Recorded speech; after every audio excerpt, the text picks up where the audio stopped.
Welcome to day 100 of our one-year Bible reading plan. Today, we'll read 1 Kings chapters 3 through 5. Before you begin, remember that it helps to establish a daily reading time.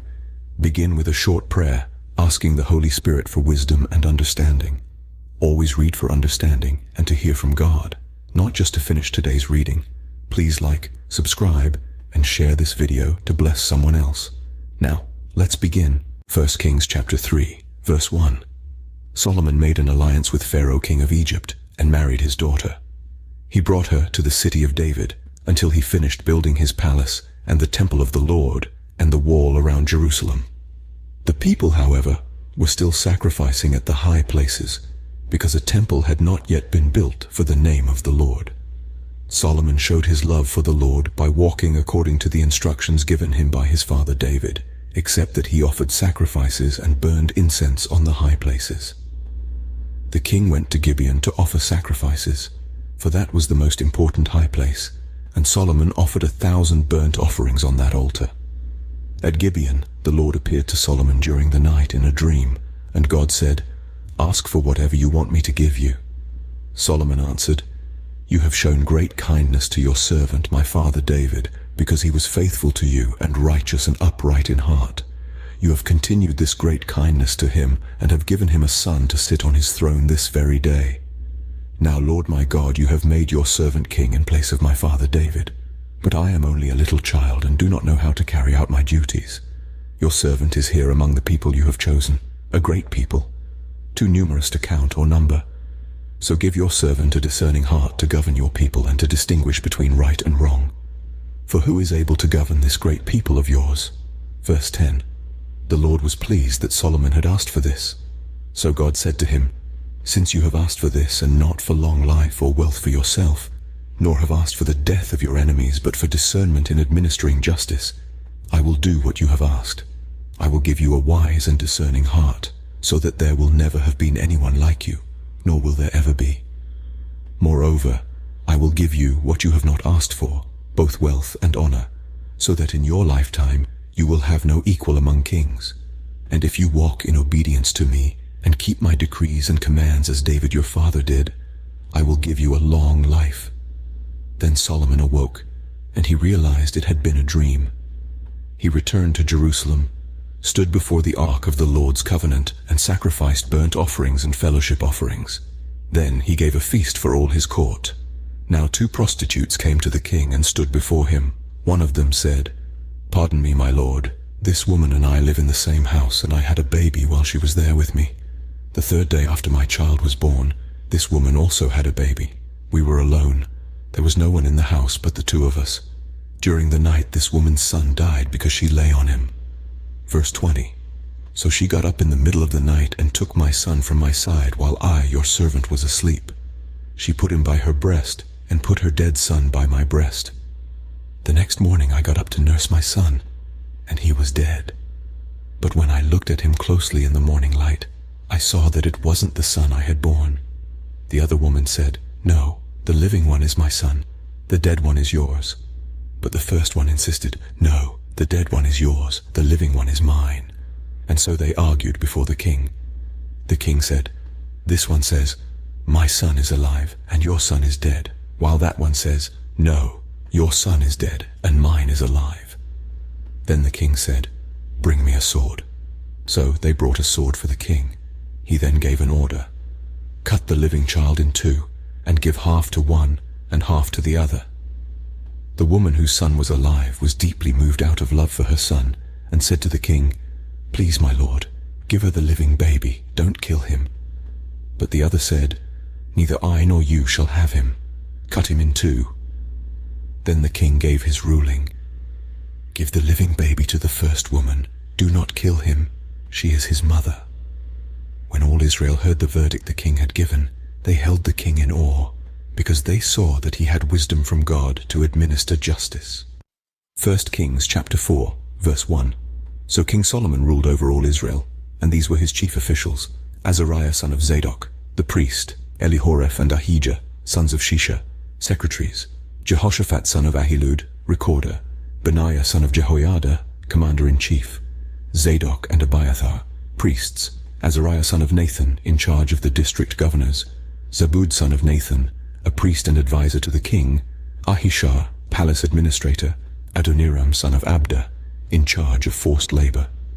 Solomon had 12 district governors over all Israel, who supplied provisions for the king and the royal household. Each one had to provide supplies for 1 month in the year. These are their names: Ben-Hur, in the hill country of Ephraim; Ben-Decker, in Makaz, Shalbim, Beth-Shemesh, and Elon Bethanan. Verse 10. Ben-Hesed, in Arubboth; Soko and all the land of Hepher were his. Ben-Abinadab, in Naphoth Dor; he was married to Taphath, daughter of Solomon. Baana son of Ahilud, in Taanach and Megiddo, and in all of Beth-Shan next to Zarethan below Jezreel, from Beth-Shan to Abel-Meholah across to Jokmeam. Ben-Geber, in Ramoth-Gilead; the settlements of Jair son of Manasseh in Gilead were his, as well as the region of Argob in Bashan, and its 60 large walled cities with bronze gate bars. Ahinadab son of Iddo, in Mahanaim. Ahimaaz, in Naphtali; he had married Basemath, daughter of Solomon. Baana son of Hushai, in Asher and in Aloth. Jehoshaphat son of Peruah, in Issachar. Shimei son of Elah, in Benjamin. Geber son of Uri, in Gilead, the country of Sihon king of the Amorites and the country of Og king of Bashan. He was the only governor over the district. Verse 20. The people of Judah and Israel were as numerous as the sand on the seashore. They ate, they drank, and they were happy. And Solomon ruled over all the kingdoms from the Euphrates River to the land of the Philistines, as far as the border of Egypt. These countries brought tribute and were Solomon's subjects all his life.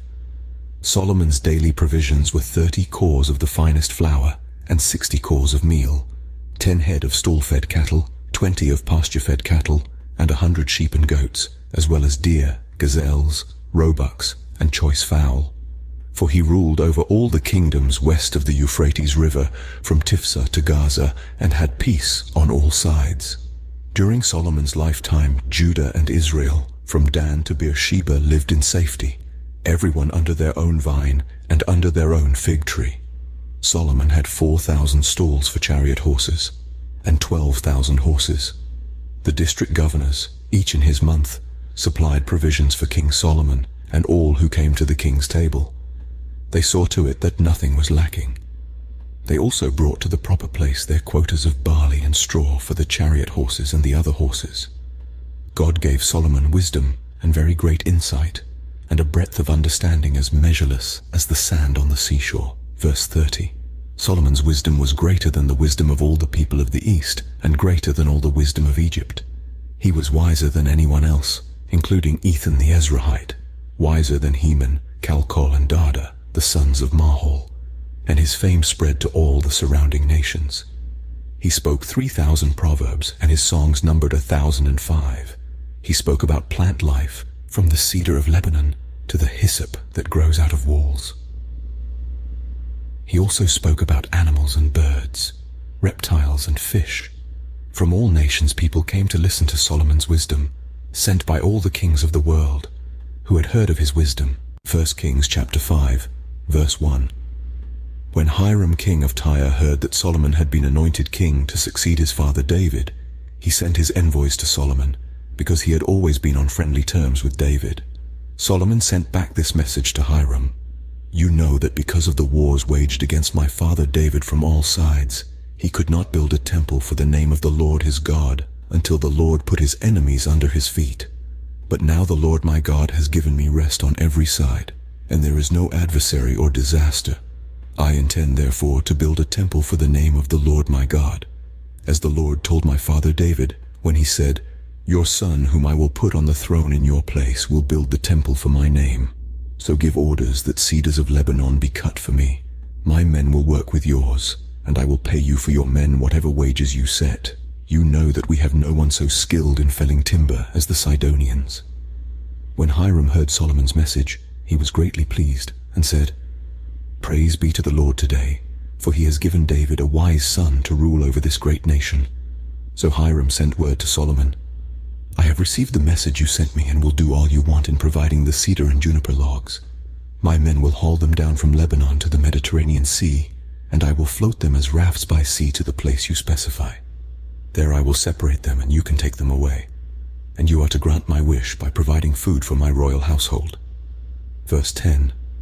In this way, Hiram kept Solomon supplied with all the cedar and juniper logs he wanted, and Solomon gave Hiram 20,000 cores of wheat as food for his household, in addition to 20,000 baths of pressed olive oil. Solomon continued to do this for Hiram year after year. The Lord gave Solomon wisdom, just as he had promised him. There were peaceful relations between Hiram and Solomon, and the two of them made a treaty. King Solomon conscripted laborers from all Israel, 30,000 men.